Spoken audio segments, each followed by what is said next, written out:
This is Sindhu Narsimraj, Department of Mathematics, CA, working as an assistant professor at Kovai Kalamangal College of Arts and Science.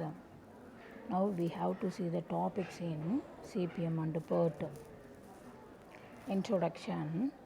Any project involves planning, scheduling, and controlling a number of interrelated activities with the use of limited resources, namely men, machines, materials, money, and time. Second thing, the project may be extremely large and complex, such as constructions of a housing, a highway, a shopping complex, etc.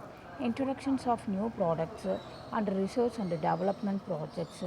Fourth thing, it is required that managers must have a dynamic planning and scheduling system to produce the best possible results and also to react immediately to the changing conditions and make necessarily changes in the plan and schedule.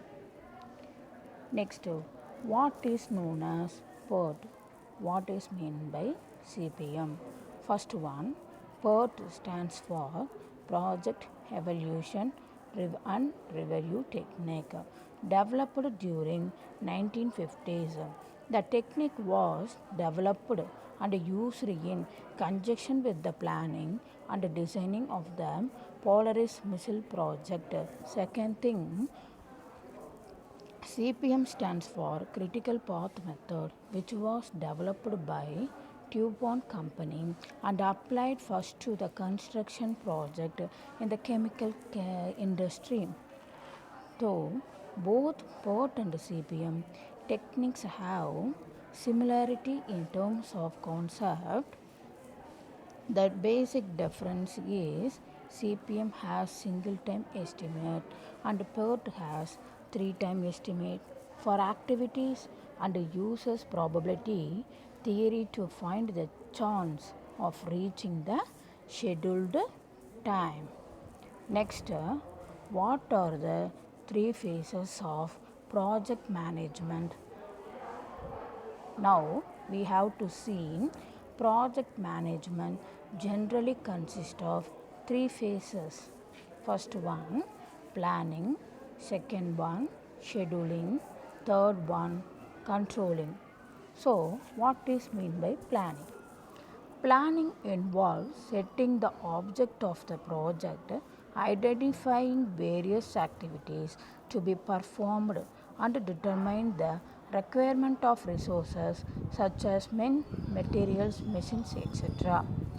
Now, the cost and time for all the activities are estimated and a network diagram is developed showing sequential interrelationship, that is predecessor and successor, between the various activities during the planning stage. Second thing, scheduling. How to schedule the one project?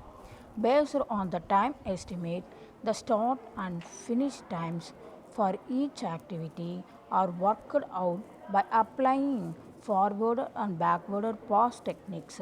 Critical path is identified along with the slack and float for the non-critical paths.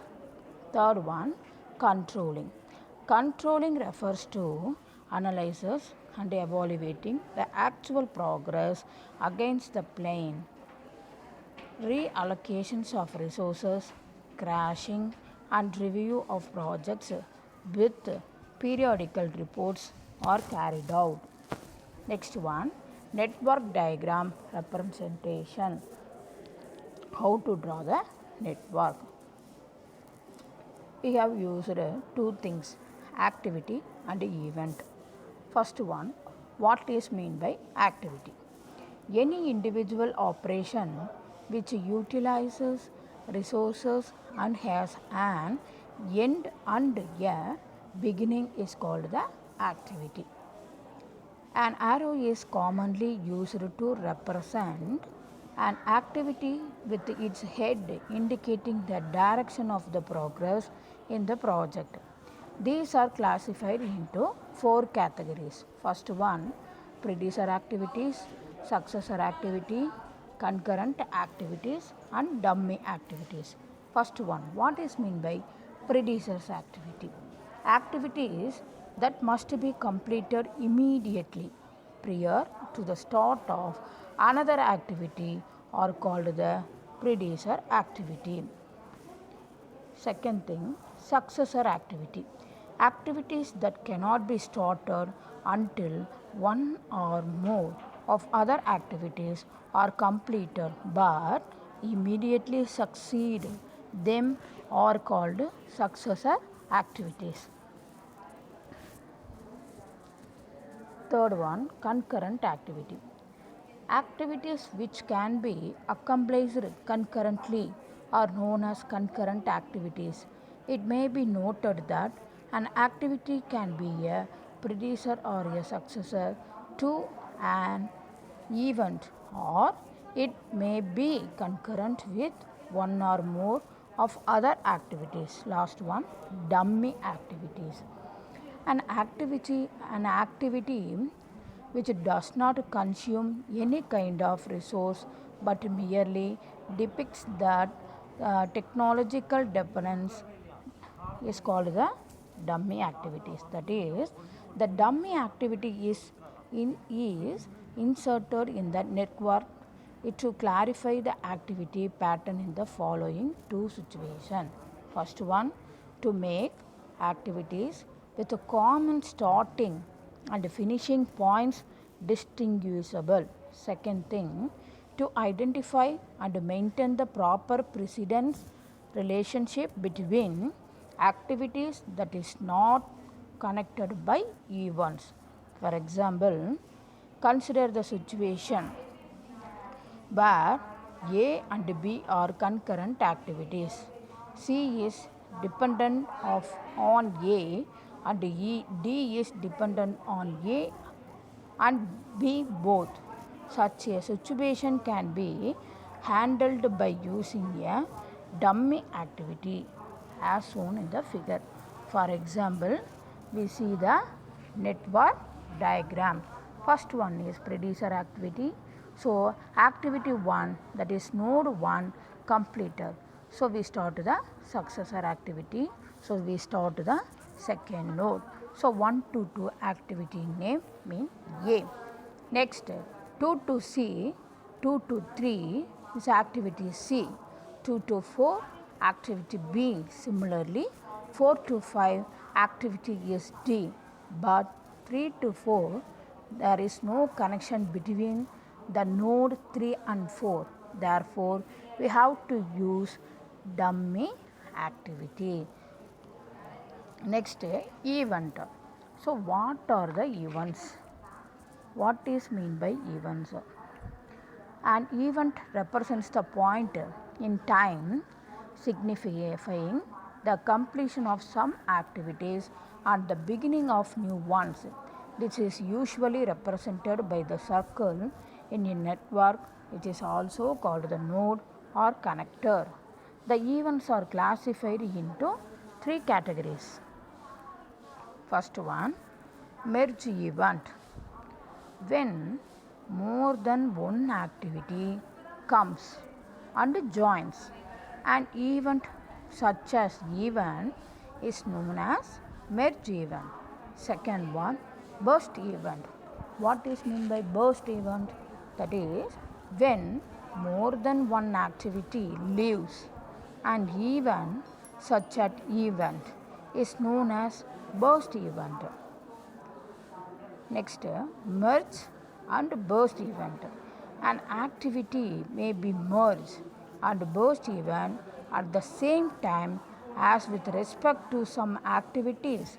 It can be a merge event, and with respect to some other activities, it may be a burst event.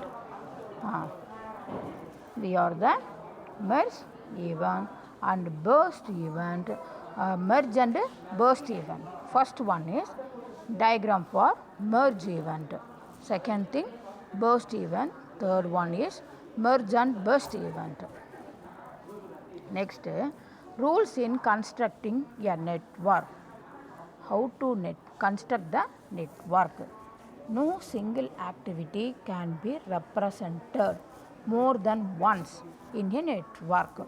The length of an arrow has no significance. Second one, the event numbered. One is the start event, and an event with the highest number is the end event. Before an event can be undertaken, all activity preceding it must be completed. That is, the activity must follow a logical sequence or interrelationship between activities. Third one, in assigning numbers to events, there should not be any duplication of even numbers in a network. Dummy activities must be used only if it is necessary to reduce the complexity of the network. Fifth one, a network should have only one start event and one end event. So, next topic, problems in CPM. How to draw the network diagram given activities.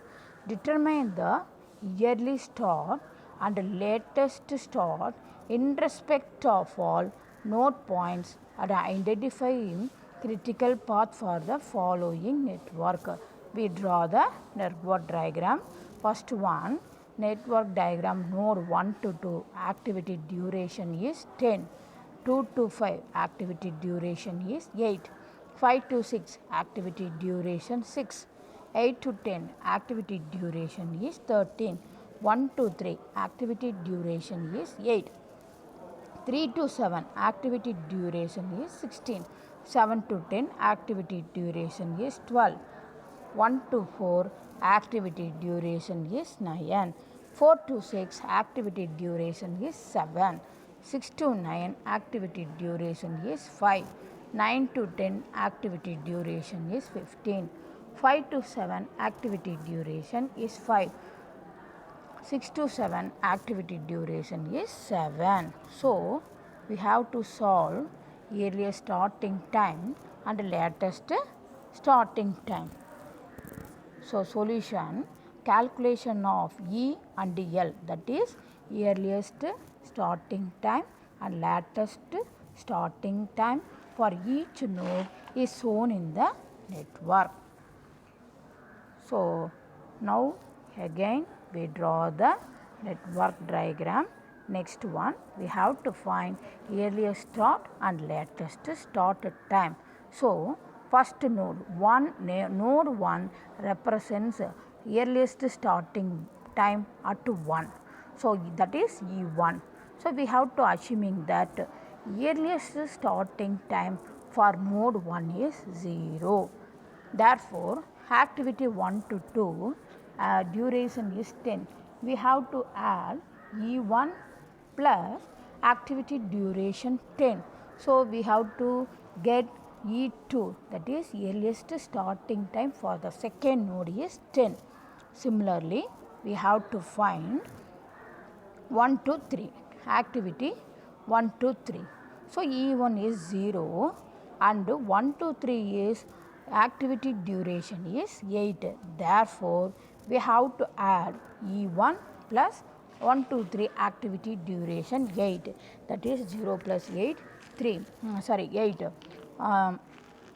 Next node 1 to 4, E1 is 0, E4 we have to find E4, 0 plus 1 to 4 activity duration 9, therefore E4 is 9. Next 5 to 6 activity duration 5 to 6, E5 is 18 and E5 plus activity duration 5 to 6 is 6, therefore 18 plus 6 is 24. Next 5 to 7 activity duration. So, the 5 to 7 now 7th node we have to choose the maximum value of the node for the 5, 3 and 6. So, maximum node is 25. So, E7 is 25.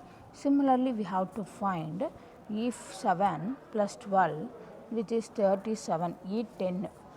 So E10 is 37, E9 is 21, E4 is 16, next E6 equal to 16, E4 is 19. Similarly, we have same way we have to find the latest starting time reverse process, that is L10 is E10 value, that is E10 is 37 and L10 is 37. So L10 is 37. Backward process, we have to choose the negative 1. So 37 minus 15, 22. 37 12 minus 12 is 25. 37 minus 13, 24. 24 minus 6 is 18. 18 minus 8 is 10. 10 minus 10 is 0. So first we are assuming that E1 is 0. Now we lost latest time is also L1 is 0. It is verified.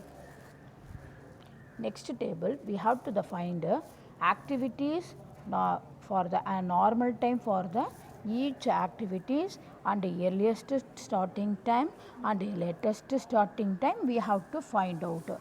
Next one, float time, that is L minus D minus of E1. From the table we see all the solutions. From the table, the critical nodes. What are the critical path? So E1 and L1, E2 and L2, that is EI and Li values are same. This is known as critical path method. So we have to choose the activities 1 to 2, 2 to 5, 5 to 8, 8 to 10. Second thing, 1 to 2, 2 to 5.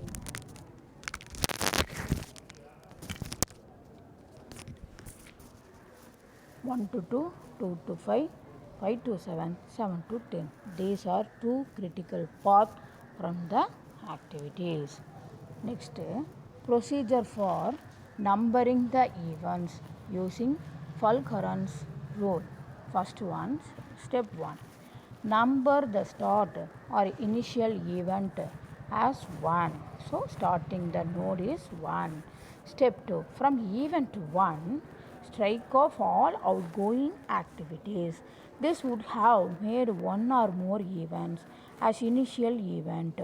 Event which do not have incoming events, number that event is 2. Step 3. Repeat the process of step 2 for event 2. We get event 3 until the end event. The end event must have the highest number. Next part, critical path analysis. The critical path for any network is the longest path through the entire network, since all activities must be completed to complete the entire project. The length of the critical path is also the shortest time allowable for completion of the project. Thus, if the project is to be completed in the shortest time, all activities on the critical path must be started as soon as possible. These activities are called critical activities. If the project has to be completed ahead of the schedule, then the time required for at least one of the critical activity must be reduced. Further, any delay in completing the critical activities will increase the project duration. The activity which does not lie on the critical path is called the non-critical activity. These non-critical activities may have some slack time.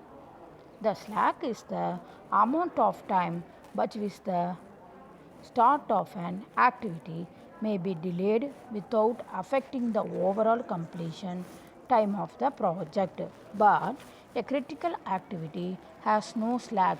To reduce the overall project time, it would require more resources or at extra cost to reduce the time taken by the critical activities to complete.